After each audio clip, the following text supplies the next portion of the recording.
Yeah, so, you know. I'm not a fighter, I'm a lover. I don't know, no, because if you're a lover, you got to be a fighter. How so? Because if you don't fight for your love, what kind of love do you have? No. At 60, Keanu Reeves stands where few ever do, between myth and man. The action hero who once dodged bullets on screen now moves with quiet grace, every scar on his body, a memory of survival. He has lost friends, love, and nearly himself, yet somehow he still smiles. He doesn't live like a movie star. No entourage, no mansion tours, no declarations of greatness. Just a man who drives himself to work, eats lunch with the crew, and bows to strangers as if thanking the universe for another day.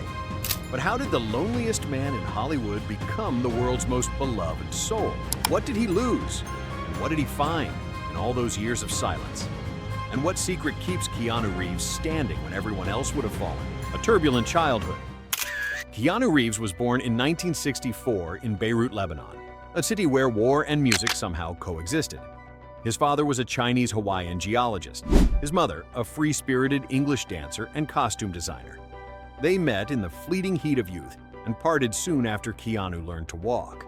From that moment on, his life would carry the quiet ache of separation. His father disappeared when he was just 1. The last time they met, Keanu was 13. They sat together under the Hawaiian night sky, side by side, saying nothing. When they parted, Keanu didn't know it would be forever. Every father he later played on screen, every moment of grief, anger, or forgiveness was a silent conversation with that absence. His mother searched for stability in movement. 4 marriages, 3 continents, a new city every few years, Sydney, New York, Toronto.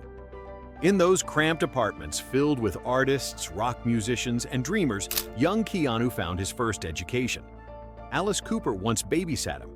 Between clouds of cigarette smoke and the hum of electric guitars, he learned something strange and true, that the rebels were often the gentlest souls. School offered no refuge. Dyslexia turned every page into a battlefield. Teachers gave up. Classmates mocked him. But on the hockey rink, Keanu discovered clarity, speed, focus, the rhythm of discipline. They called him the Wall, the goalkeeper who never broke. Until one day, a collision shattered his ankle, and with it, his only dream. After that, he stopped chasing victory. He learned instead how to endure. In a life of constant motion, new faces, new streets, no one staying long enough to love, he built a home within himself. He carried that home wherever he went, made of quiet strength and unspoken kindness. No degree, no stable family, no clear future. But in those dark, thoughtful eyes, the same eyes the world would later recognize on screen, lived a belief that goodness needs no audience and compassion asks for no permission. And from those fragments, from loss, from silence, from resilience, an actor was born, not out of ambition but out of the simple human need to survive. From a lost boy to a global icon. When Keanu left his last school, he carried almost nothing. Just a few worn-out clothes, an old car, and a faint belief that somehow cinema might save him. He started small, performing in makeshift theaters around Toronto, under dim lights that barely reached the faces of dreamers like him. In Hanging In, 1984, he was just a blur on screen. But in Wolf Boy, something changed. The audience noticed that this young man didn't need fancy words. When he was silent, his eyes told the story for him. A year later, Keanu drove his beat-up car across the border to Los Angeles. The first studio he met suggested he change his name to Casey Reeves. Easier to remember, they said. He refused. "My name is Keanu," he replied, softly but firmly. In a city where everyone was trying to become someone else, he chose to stay himself. That was the first time he defended his identity. And the moment Hollywood realized he was different. His role in River's Edge, 1986, was the real turning point. Behind that quiet face was something raw, grief that didn't need acting. 2 years later, Bill and Ted's Excellent Adventure made audiences laugh at his goofy kindness and fall for the person beneath it. He wasn't a typical star. No scandals, no arrogance, no performance off camera. In a world built on illusion, Keanu's honesty felt radical. Then came Point Break, 1991. Suddenly, He was an action hero, diving into waves, leaping out of planes, doing his own stunts without hesitation. Speed, 1994, cemented his status. No longer just the gentle soul, but the man who could be brave without losing his heart. And just when fame was at its brightest, he turned down a $75 million deal for Speed 2, and instead, he chose The Devil's Advocate, 1997. Molested, a slower, darker film that let him act alongside his idol, Al Pacino. The press called it a career mistake. Keanu just smiled. For him, money had never been the reason to exist. Then, in 1999, The Matrix arrived, a story about destiny, faith, and awakening. Keanu had just recovered from spinal surgery, yet he performed nearly all the fight scenes himself. He trained 8 hours a day, studied philosophy to understand Neo, the chosen one who doubted his own purpose.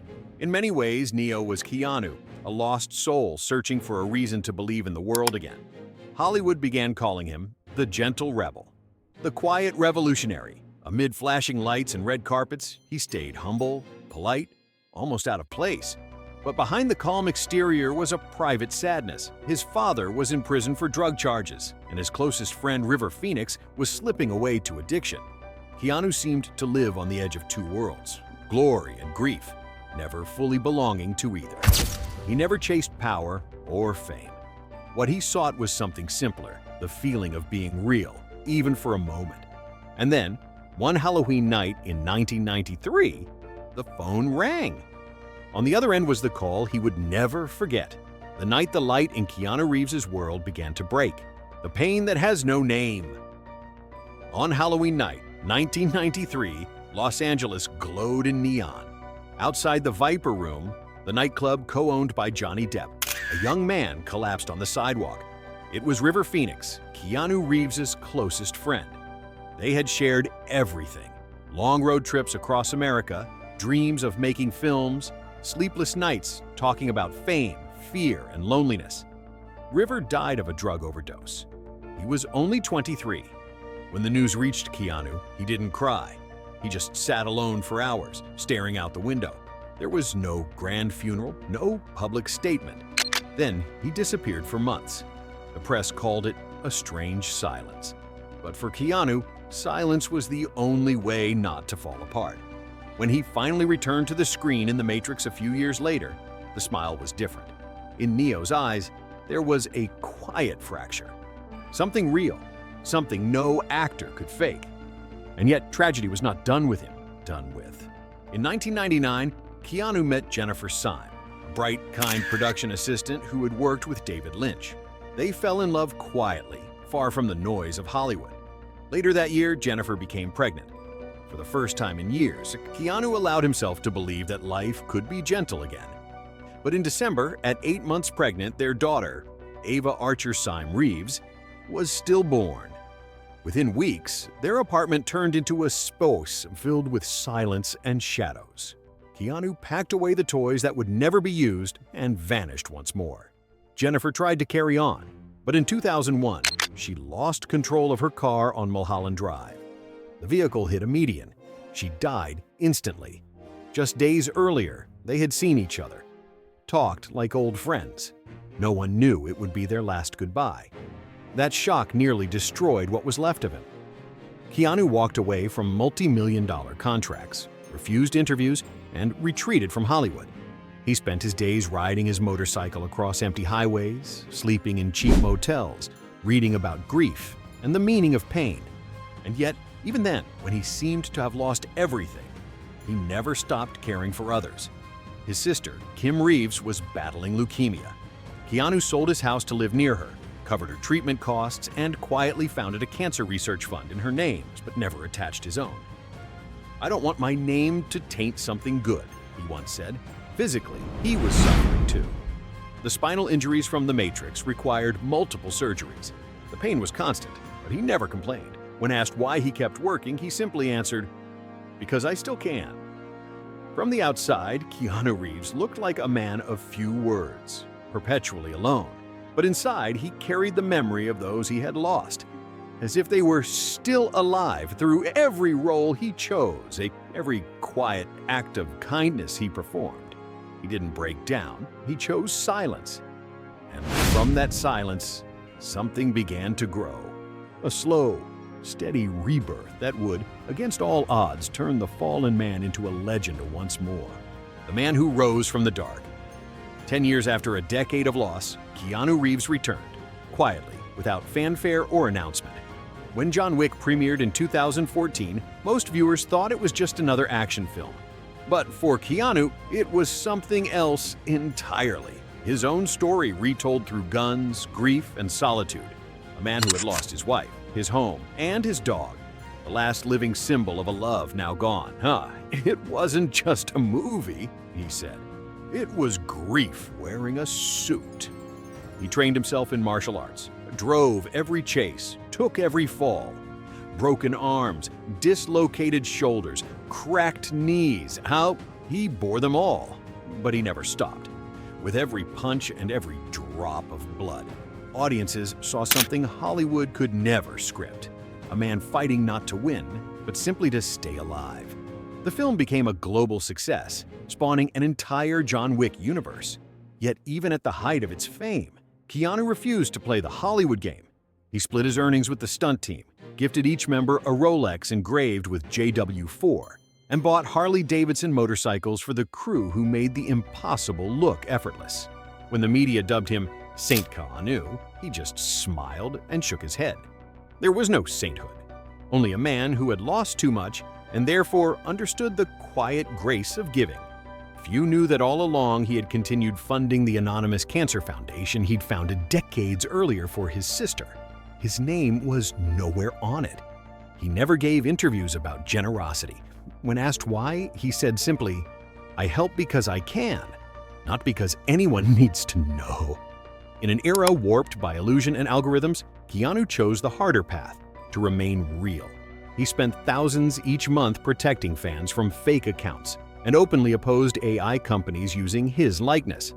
"You can't copy a soul," he said, and he meant it.